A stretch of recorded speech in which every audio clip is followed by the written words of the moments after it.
Andito na naman si Kamoto at nagbabalik. Tinihintay ko po ang inyong like and subscribe for my channel and comment for my sections. Let's go! Saan kang lugar ngayon? I am from Vegas City.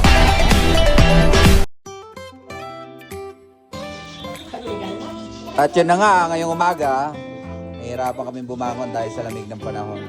May araw naman pero malamig talaga dito sa Baguio. Yung aking mga kasama ay naglalaro na. Yung iba naliligo na. So tayo, nahihirapang maligo dahil napakalamig. So maghihintay tayo ng konting sandali para lang maging okay ang lahat. Hello ate, how's your morning in Baguio? How's you feeling? Very cold? Ate Joyce, kamusta ang morning mo? Ganito kami. Walang init-init. Malamig na ang pagkain.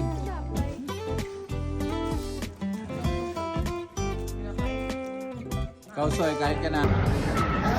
Hello neighbors! Nandito tayo sa Baguio. Ayan.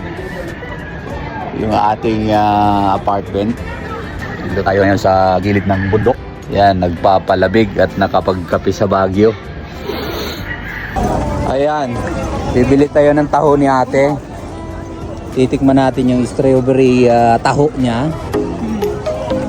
Alright, pabili nga po ng Ilan po, sir? isang 50 pesos ba? Yan yung price ng taho niya dito. Dito tayo sa Bornham Park. Habang yung mga bata naglalaro ng nagbabike sila. Ayaw naman kumakain ng taho. Anong flavor, sir? Strawberry sa akin.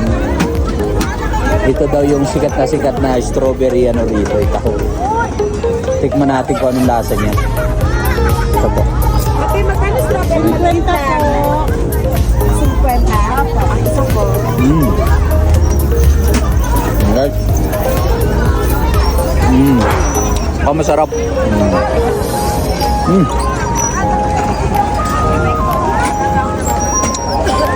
Ang presyo po ng taho dito, doble. Sa Maynila, 20 pesos lang ito. Pero pagdating dito sa Baguio, ay 50 pesos na po ito. Nakita nyo? Pero kakaiba kasi ang carnival na ginagamit sa kanya ay strawberry talaga.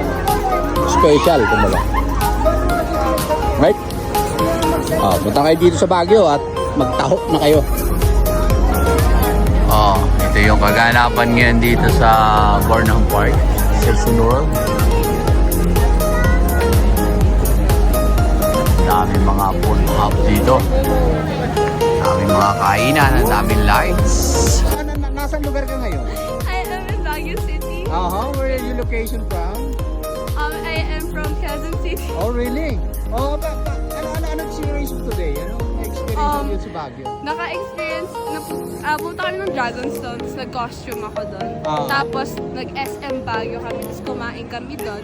Tapos ngayon we are in the Central Plaza ata. Station Road. So ano ginagawa mo ngayon sa Station Road? Nag-explore lang kami, nagtitingin-tingin sa ukay-ukay. Ano mga kinain mo today? Yung mga specialty Kami dito naman sa pa. Baguio? Ano pa? Kinakain ko chicken, pansit. That is common. Yung delicacy ng Baguio. Like tubig. Ganon. Di ba? Kahapon. Tubig, tapos mais. Tapos tahong with Hindi ko kinain. Chocolate. Enjoy ka ba dito sa Baguio? Enjoy ka ba? So babalik ako sakaling dito sa Baguio. Babalik ako ulit. Sige, i-upload mo naman yung Baguio. So lahat mga gusto pumunta rito, mga gano'n. Ano masasabi mo? Go to Baguio, tapos pag-ingatan yung gamit nyo, tapos enjoy nyo lang yung city. Bakit mababait na tao rito Bakit kaya ingatan yung gamit mo? Kasi di ba katulad ng mga crowded places na to, we always have to be safe. Galing ka ba ng SM kanina? Yes po. Ano ginawa mo sa SM? Kumain. Tapos Kumain na? nag-CR. Parang parang naaalala ko, puro pagkain yung sinasabi mo. Ano? Yes. Kasi Para wala kang ginawa kung hindi kumain maghapon, no? Opo. Okay, alright. So, yun, yung experience mo, very, very memorable sa ano mo. So, yes. Talaga? Huwag ka naman dyan. Natamaan pa si ate.